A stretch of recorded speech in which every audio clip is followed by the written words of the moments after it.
ఏ నాయకుడైనా నిలబెట్టాల్సింది నాయకత్వమే తప్ప వారసత్వం కాదు. రాజకీయ వారసత్వంతో పాటు పార్టీని నడిపే సమర్థత, నాయకుల్ని ఒప్పించే లౌక్యం, క్యాడర్తో అటాచ్మెంట్ లేకపోతే ప్రజాక్షేత్రంలో మొత్తం రాజకీయ వ్యవహారమే బిడిసికొట్టే ఛాన్స్ ఉంది.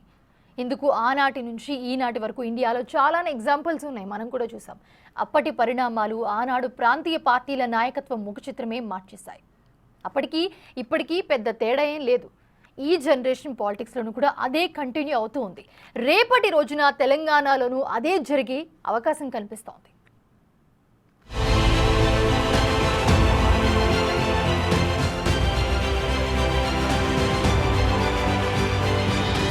ఏ ప్రాంతీయ పార్టీకైనా దాని బలం ప్రాంతీయతే, దాని లక్ష్యం ప్రాంత ప్రయోజనాలే, దాని భవిష్యత్ నాయకత్వమే.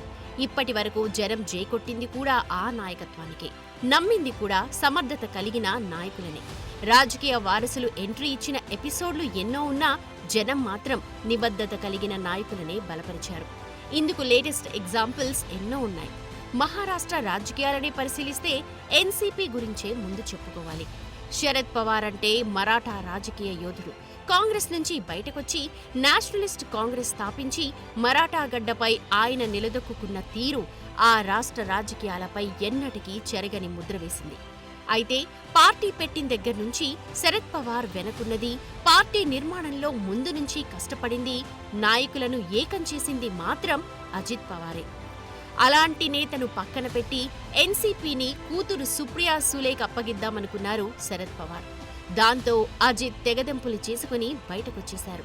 అప్పుడంతా శరద్ పవార్ నుంచే పక్కకు జరుగుతున్నావా, ఇక నీ రాజకీయ జీవితం ముగిసినట్టే అన్నారు. కానీ మహారాష్ట్ర ఎన్నికల్లో జనం అజిత్ పవార్ వైపే నిలబడ్డారు. ఆయన వర్గానికే జేకొట్టారు. శరద్ పవార్ని పూర్తిగా పక్కన పెట్టేశారు. బాల్ ఠాక్రే వారసుడిగా తెరమీదకొచ్చిన ఉద్ధవ్ ఠాక్రే విషయంలోనూ ఇదే జరిగింది. ఆయన ఎంట్రీ ఇచ్చాకే శివసేనలో ముసలం మొదలైంది. సీఎం పదవి కోసం పడిన తాపత్రయం, ఆయన రాజకీయ వ్యవహారం పార్టీలో పెద్ద చర్చకే తెరలేపాయి. ముఖ్యమంత్రి అయ్యాక ఉద్ధవ్ కూడా తన కొడుకు ఆదిత్య ఠాక్రేకు పార్టీ పగ్గాలు అప్పగించే ప్రయత్నం చేశారు. ఇది నచ్చని ఏక్నాథ్ షిండే తిరుగుబాటు బావుట ఎగురవేశారు. అప్పుడు ఉద్ధవ్ని కాదని ఎవరూ బయటకు వెళ్లరనుకున్నారు. బాల్ ఠాకరే వారసుడైన ఉద్ధవ్ ఠాకరేతోనే తలపడుతున్నావు, మీ పనైపోతుందన్న టాక్ వినిపించింది. కానీ ఎన్నికల్లో జనమంతా షిండేకే జై కొట్టారు. దాంతో ఉద్ధవ్ వర్గం మరింత అధపాతాళానికి దిగజారింది. అటు తమిళనాడులోనూ ఇలాంటి సీనే జరిగింది. అన్నా డీఎంకేని స్థాపించింది ఎంజీఆర్. పార్టీకి అన్నీ తానై పనిచేసింది జయలలిత. ఎంజీఆర్ మరణంతో ఆయన భార్య జానకి రామచంద్రన్ని తెరమీదకు తెచ్చింది పార్టీలోని జయ వ్యతిరేక వర్గం.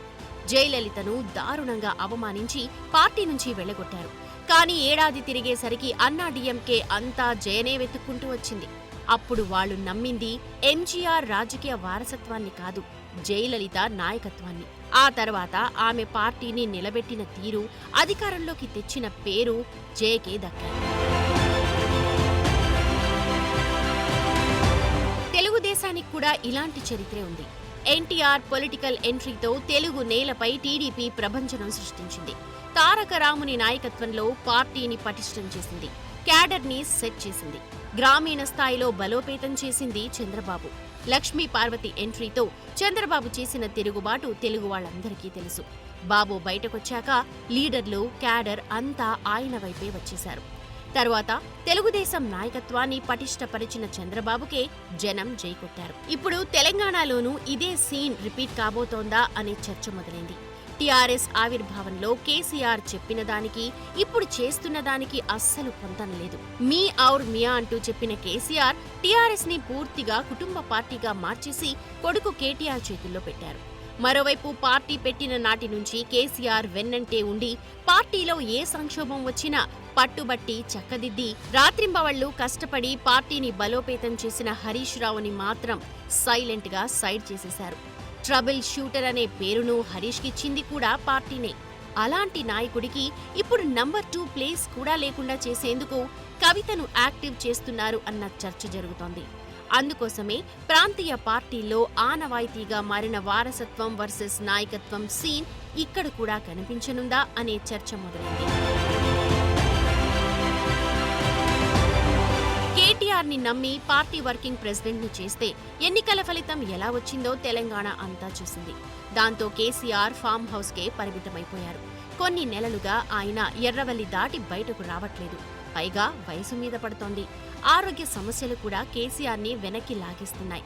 దాంతో కేసీఆర్ తరువాత అంత దూకుడుగా పార్టీని నడిపేదెవరన్న ప్రశ్న తలెత్తితే అసలు సమాధానమే దొరకట్లేదు. ఇప్పటికే కేటీఆర్ పనితీరు, వ్యవహార శైలిపై అనేక విమర్శలు ఉన్నాయి. ఆయనేం చేసినా అది తిరిగి తిరిగి పార్టీకే తగులుతోంది. పైగా కింది స్థాయి లీడర్లతో అంత సఖ్యతగా ఉండరన్న ఆరోపణలు, తన కోట్రీని మాత్రమే నమ్ముతారన్న చర్చ ఉంది.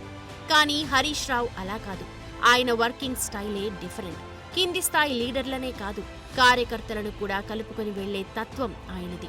మరి కేసీఆర్ గనక పూర్తిగా కేటీఆర్ కు పార్టీ పగ్గాలు అప్పజెబితే మరో షిండే, అజిత్ పవార్లా హరీష్ రావు మారకుండా ఉంటారా? పైగా కేసీఆర్ దగ్గరున్నంత స్వేచ్ఛ కేటీఆర్ దగ్గర హరీష్ రావుకు ఉండే అవకాశమే లేదు. పైకి కనిపించకపోయినా పార్టీలో మెజారిటీ నేతలు హరీష్ రావు వైపే ఉన్నారన్న చర్చ కూడా ఉంది.